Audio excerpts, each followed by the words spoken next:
Yeah. Oh, there. So, hello everyone, I am Anders, and you might, if you happen to use Reactive Swift, you might know, you might have seen my name around on the release note. So I'm,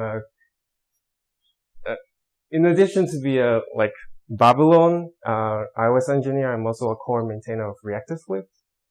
And, yeah, so that's a little bit about me.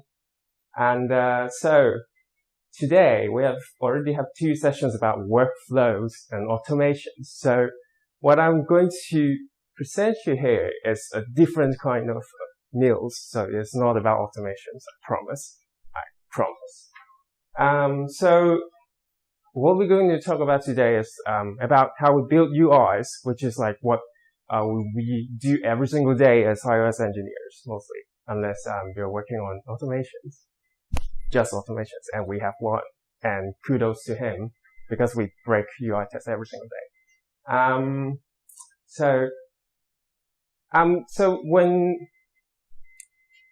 Let's start slides.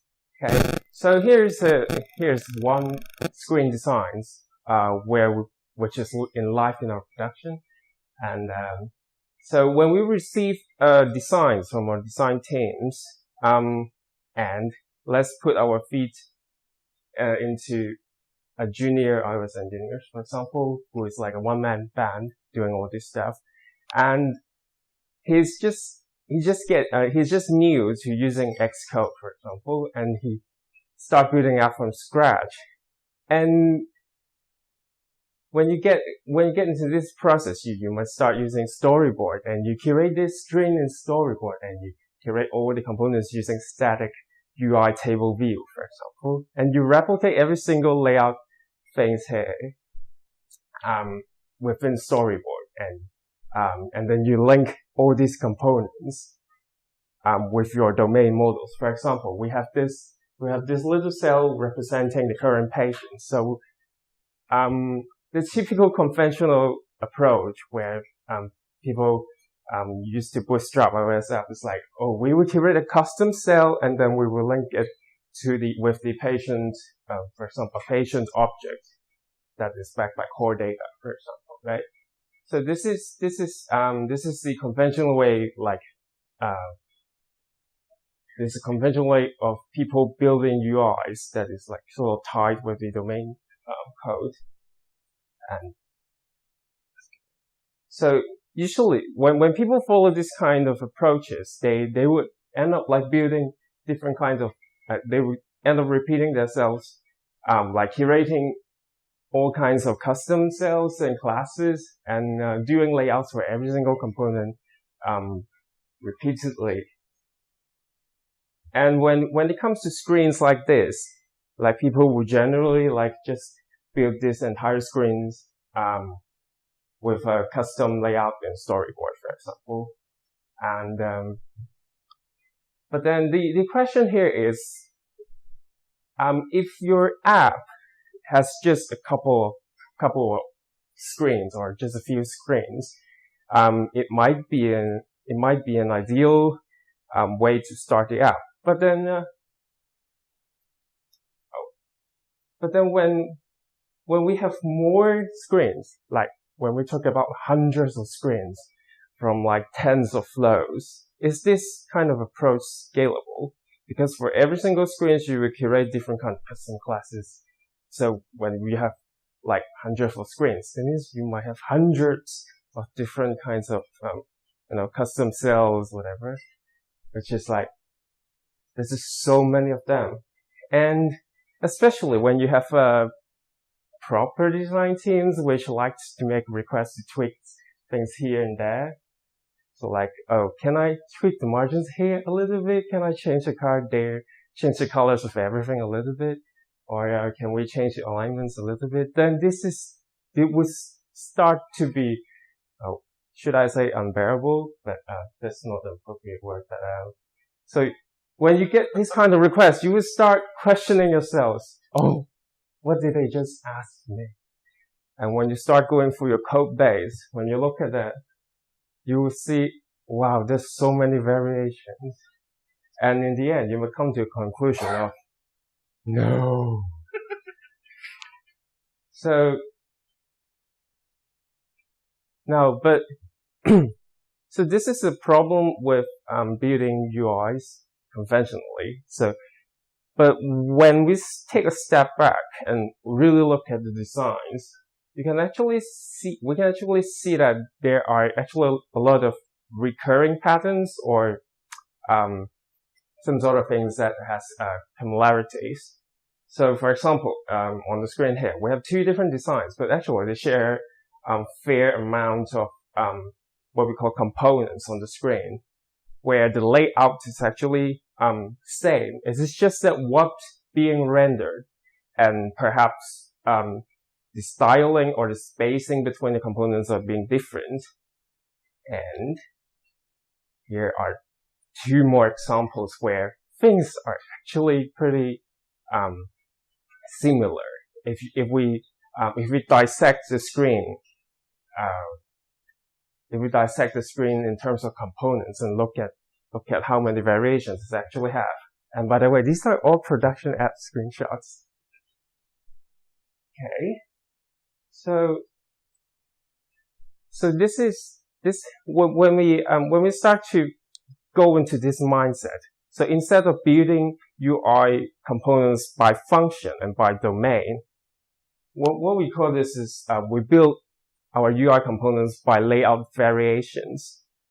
And by layout variations, when we build things by layout variations, that means that instead of curating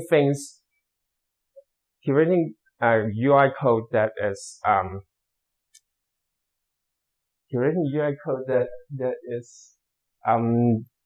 describing how to render stuff, we instead declare what's to be rendered on screen. And this is the topic of today's talk, which is about how do we do declarative UI development in iOS. And this is so let's start with this. Okay, so in Babylon,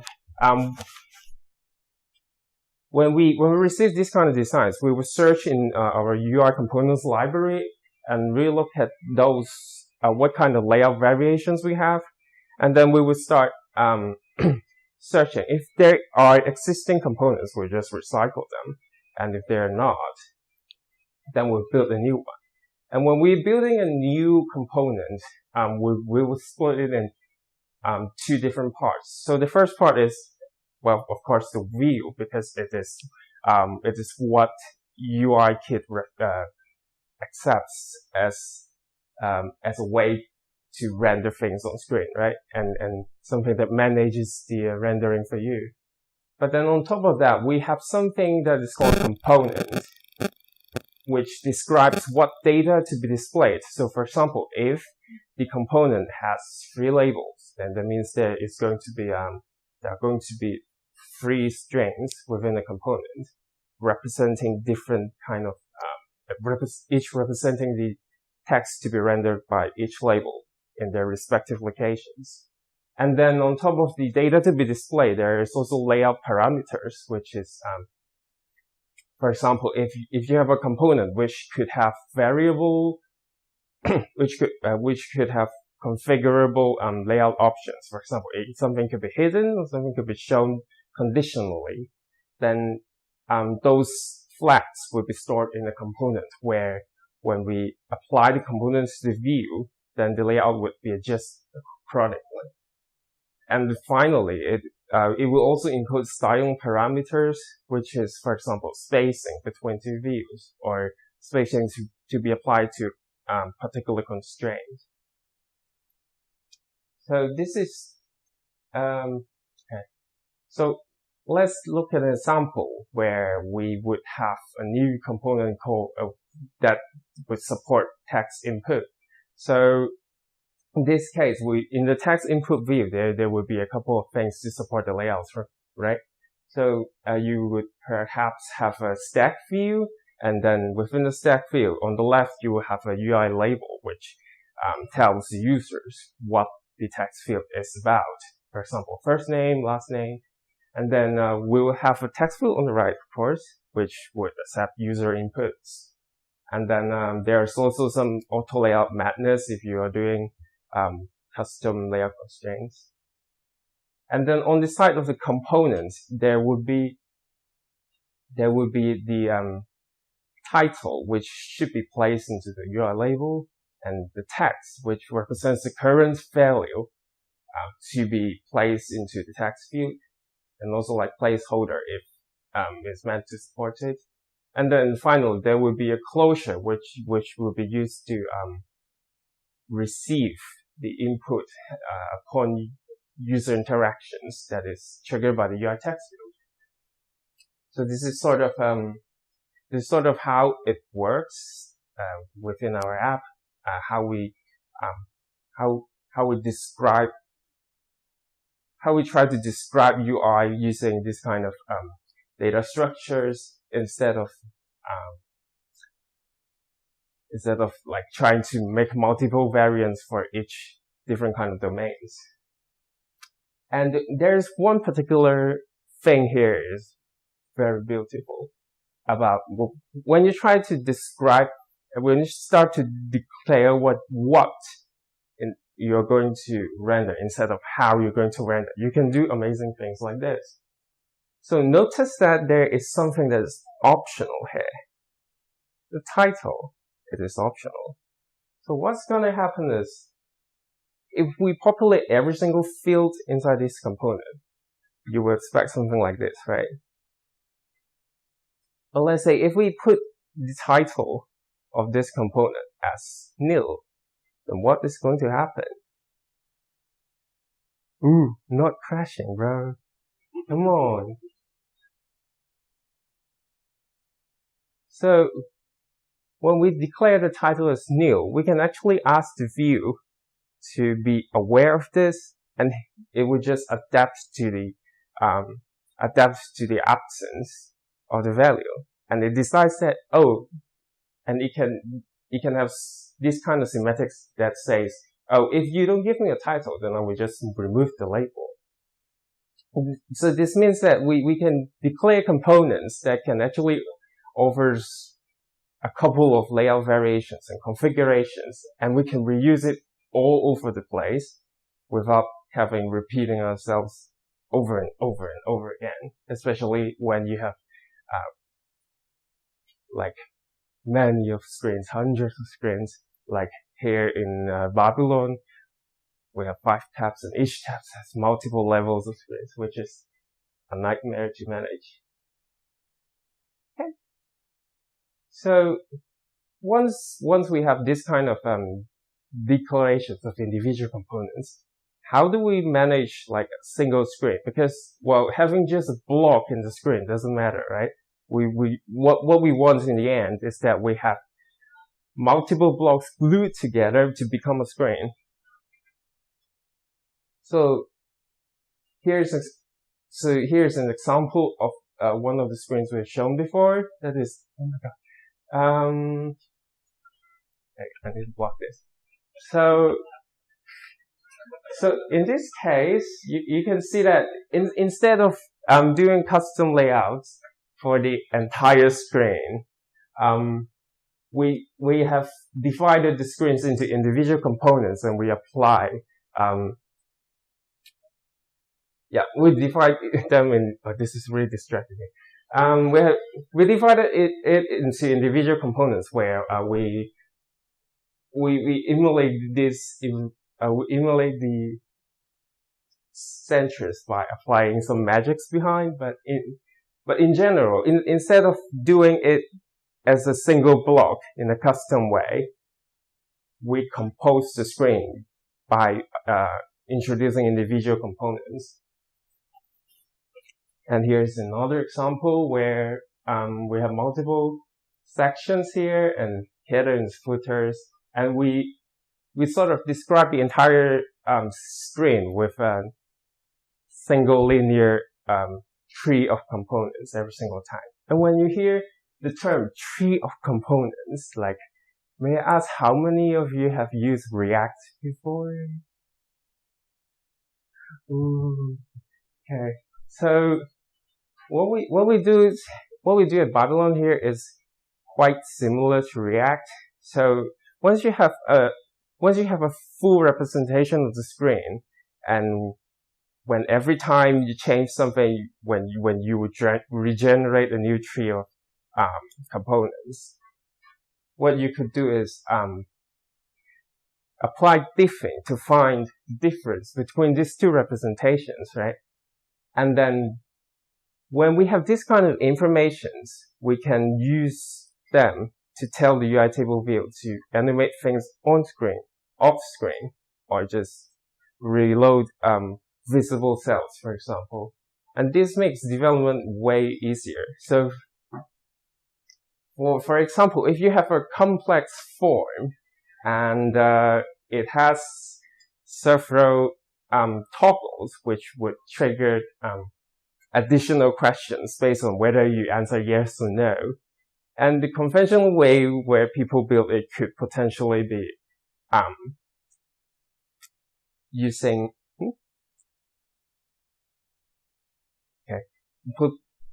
sorry, let me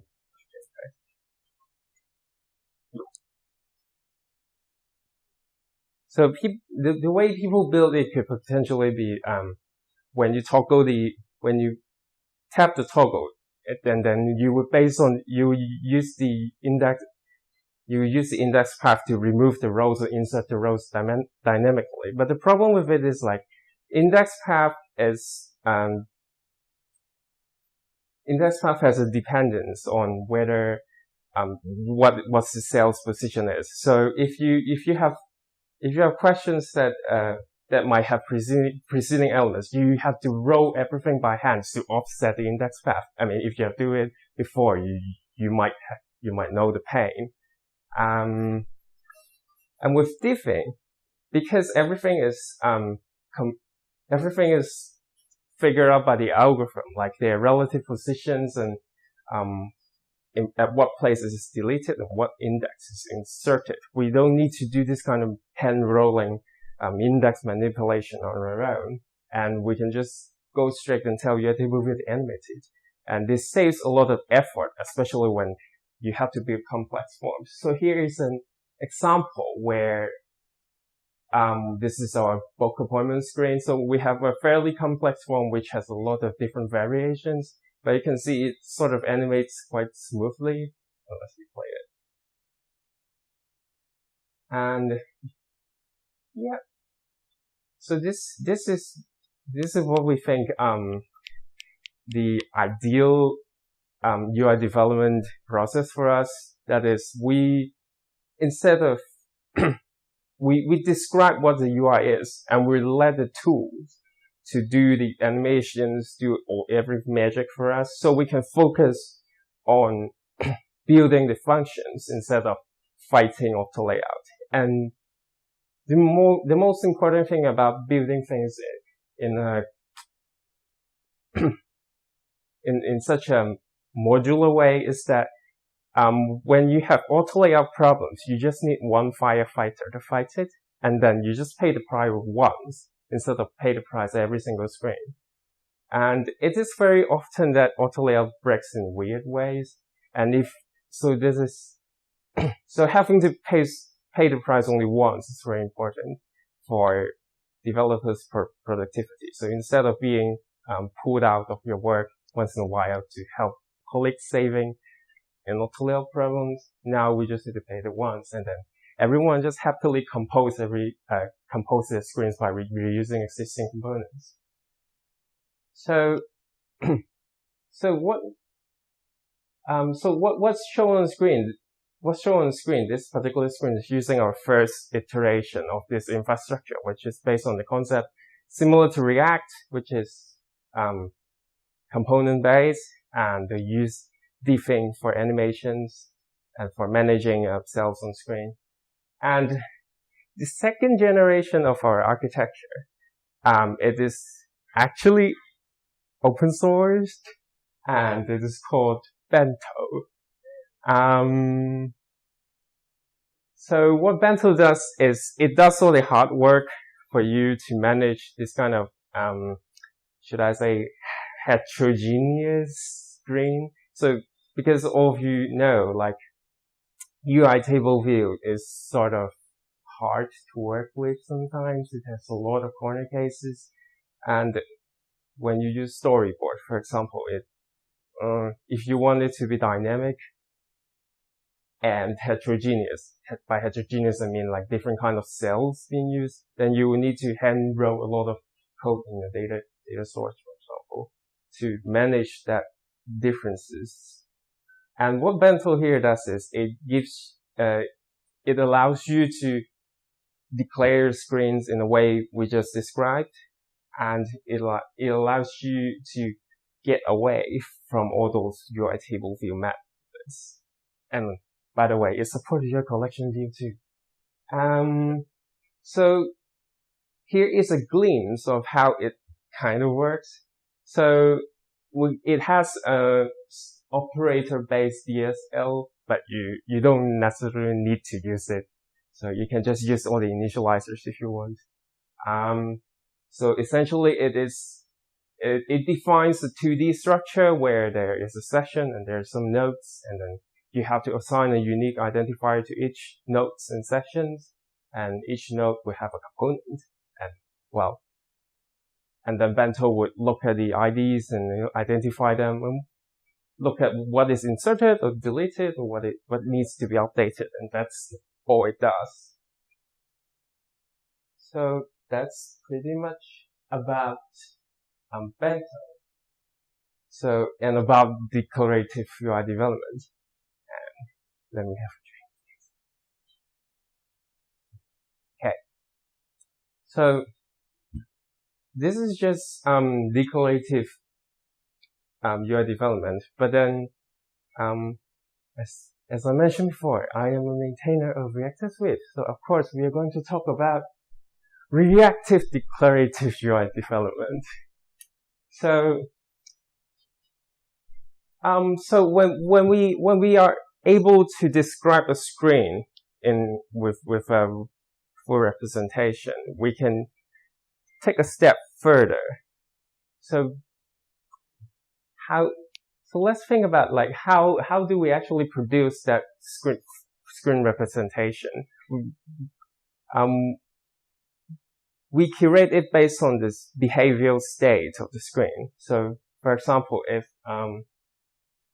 if you have a conversation, what we do is just we transform the list of conversation objects into the screen representation and then render the screen representation, right? So in essence, it means that the state, the components is a function of state in some sense. So in Babylon here, we have some sort of architectures which starts with a view model. So view model is just managing the behavior of the screen. So for example, if we have a screen that displays all the chat history you have with our Babylon chatbot, then all it does is it manages that list of conversations, and that's all. It doesn't do any representation or layout or anything for you. So, and let's get off track a little bit. So what inside the view model is a finite state machine. So we model all our view models using sort of a finite state machine model with another open source project we have, which is called Reactive Feedback. So this gives us a way to model complex interactions logic in a fairly scalable and maintainable way, and it's also like more unit testable for us.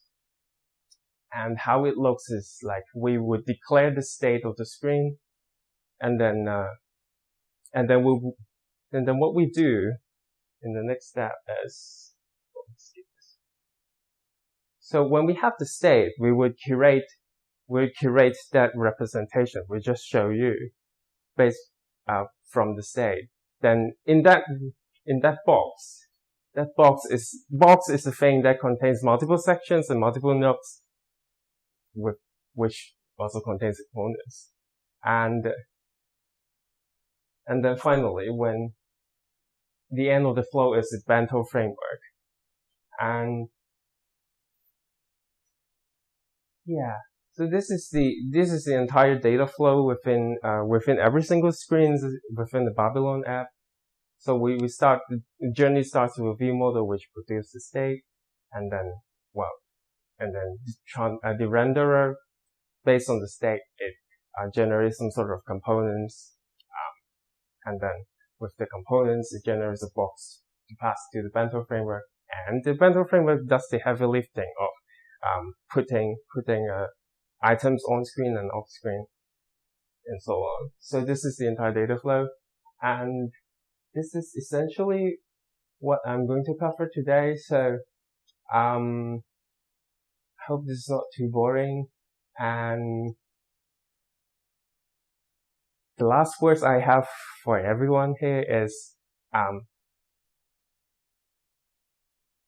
new approaches are great, but then they come with a cost. So whatever works for you, we might as well stick with that, because we, as an experience, we have 2 iterations of this infrastructure, and we still haven't completely migrated to the second generations yet. And migrations is really a pain, especially if your code base is at a very large scale. So good luck if you're going to follow this approach. But if you are going to start a side project, or if you are going to try something new with, for example, a new feature vertical, then perhaps you could look into options like Bento, or there are a few other frameworks that does a similar job. For example, Eureka, right? So Eureka is like Eureka is also like a decorative approach where you declare what's in the form like linearly. But I shouldn't talk about our competitors now, I assume. So yeah, that's pretty much it. And hello, do we have time for Q&A, or we should just hand the mic to Ilya? Okay. Thank you.